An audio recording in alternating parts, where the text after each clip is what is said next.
Hi hello నమస్తే. ప్రధానంగా తిరుపతిలో మనము వినాయక సాగర్ చాలా మందికి తెలుసు. అయితే వినాయక సాగర్ ఎట్లా ఉంటుంది ఏంటి, ఎందుకంటే ప్రతి సంవత్సరం కూడా వినాయక సాగర్లోనే స్వామి అంటే విఘ్నేశ్వర స్వామికి సంబంధించిన పర్వదినం రోజు పెద్ద ఎత్తున నిమజ్జనం జరుగుతూ ఉంటుంది.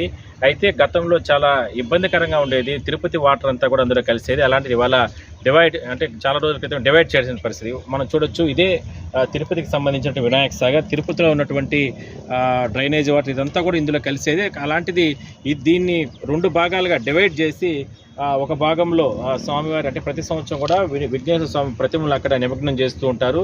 అయితే గత వారం రోజుల నుంచి కూడా కురుస్తున్న అతి భారీ వర్షాల కారణంగా ప్రస్తుతానికి ఇక్కడ వాతావరణం అంతా కూడా చాలా కూల్గా ఉందని మనం చెప్పుకోవచ్చు. చూడొచ్చు వినాయక సాగర్ని దాదాపుగా అంటే మనకు తెలిసిన సమాచారం ప్రకారం 50 నుంచి 70 కోట్ల వరకు కూడా తిరుపతికి సంబంధించినటువంటి మున్సిపల్ కార్పొరేషన్ వీళ్ళు దీన్ని డెవలప్మెంట్ చేయడం జరిగింది. చూడొచ్చు మనం వినాయక సాగర్కు దగ్గరలో ఉన్నటువంటి ఈ ప్రాంతం అంతా కూడా ఎంత అందంగా పూల మొక్కలు కానీ ఇవన్నీ కూడా ఏర్పాటు చేసి డిజైన్ చేయడం జరిగింది. అదేవిధంగానే అంటే సాయంత్రం పూట ఇక్కడ స్థానికంగా తిరుపతిలో స్థానికులు కావచ్చు లేదా చుట్టుపక్కల ప్రాంతాల్లో ఉన్న వీళ్ళంతా కూడా ఇక్కడ వచ్చి పిల్లలతో వచ్చి ఎంజాయ్ చేయడానికి ఇక్కడ అంటే రకరకాల పిల్లలకు సంబంధించిన ఆటో సంబంధించినటువంటి గేమ్స్ కావచ్చు, ఇక్కడ రకరకాలన్నీ కూడా ఏర్పాట్లు చేయడం జరిగింది. సో మొత్తం మీద చాలా రోజుల నుంచి ఇక్కడ రకరకాల ఇబ్బందులు ఉండేటివి, అలాంటివన్నిటిని కూడా మున్సిపల్ శాఖ కావచ్చు లేదంటే వీళ్ళందరూ కూడా పూర్తి స్థాయిలో దీన్ని ఏర్పాటు చేసుకుని దీన్ని డెవలప్మెంట్ చేయడం జరిగింది.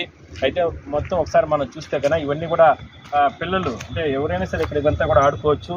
దీన్ని మున్సిపల్కి సంబంధించినటువంటి ఇక్కడ జిమ్స్ చేయడం కానీ లేదంటే పిల్లలు ఆడుకోవడానికి కానీ ఇలాంటి కార్యక్రమాలన్నీ ఉండడానికి హ్యాపీగా అంటే ఫ్యామిలీతో వస్తే హ్యాపీగా పిల్లలతో వస్తే ఇక్కడ ఎంజాయ్ చేసే విధంగా ఇక్కడ ఏర్పాటు చేశారు.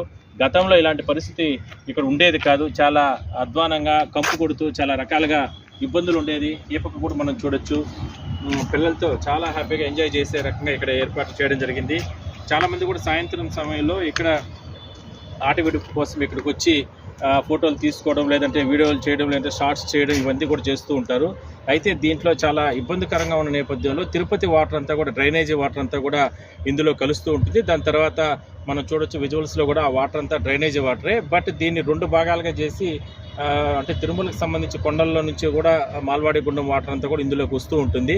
మరి దానికి సంబంధించినటువంటి ఏర్పాట్లు కూడా చేసి ఇది దిగువ ప్రాంతాలకు వదులుతూ ఉంటారు. అందువల్లనే మాస్టర్ ప్లాన్లో భాగంగా దీన్నంతా కూడా ఆధునీకరణ చేయడం జరిగింది. కట్ట ఏర్పాటు చేసి ఇందులో మొత్తం కూడా బ్రిక్స్ని ఏర్పాటు చేసి స్థానిక ప్రజలకి ఒక పర్యాటకమైనటువంటి వాతావరణాన్ని ఇక్కడ తీర్చిదిద్దడం జరిగింది. రకరకాల చెట్లు రకరకాల పూల మొక్కలు ఇవన్నీ కూడా ఏర్పాటు చేస్తారు. సాయంత్రం అయితే తిరుపతి స్థానికులతో పాటు ఇట్లా రేణుగుంటకు వెళ్ళే వాళ్ళు కావచ్చు, మంగళం ఇట్లా లీలామహల్ అదేవిధంగానే తిరుపతి లోకల్గా అంటే అలిపిరి ఇలాంటి ప్రాంతాల్లో ఉండే వాళ్ళంతా కూడా కుటుంబ సభ్యులతో వీళ్ళందరూ కూడా ఇక్కడికి వచ్చి ఈ రకమైనటువంటి ఏర్పాట్లు చేసుకుంటూ ఉంటారు. ఇక్కడికి వచ్చి ఎంజాయ్ చేసి దాదాపు 1-2-3 గంటల సేపు ఇక్కడ ఉండి ఫుల్గా పిల్లలతో ఎంజాయ్ చేసి వెళ్తూ ఉంటారు.